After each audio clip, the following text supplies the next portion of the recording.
नमस्कार दर्शक बंधु जय जगन्नाथ आपणकर प्रिय श्री सुनेनार अच्छी किसी मजेदार ट्विस्ट आशा करुच्ची आज रही प्रोमोटी आपण मानक निश्चय भल लगे।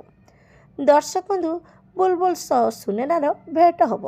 सुनेना को बुलबुल कहब तू एठी कौन करुचु तते खोजापी घर को पुलिस आसला और से माने कहते तू कुआडे आतंकवादी गोष्ठी में सामिल हो सारीचु।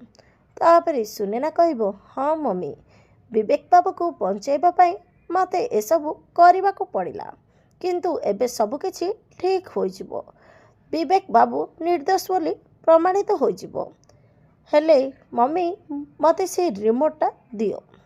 जो रिमोटा सुनेना बुलबुल को देइथिबो से रिमोट कथा कहब किंतु बुलबुल कांदी कांदी हाथ जोड़ी कहब सुनेना मत क्षमा कर दे मो द्वारा बहुत बड़ भूल हो जाइए से रिमोट मो पाखरे नाई।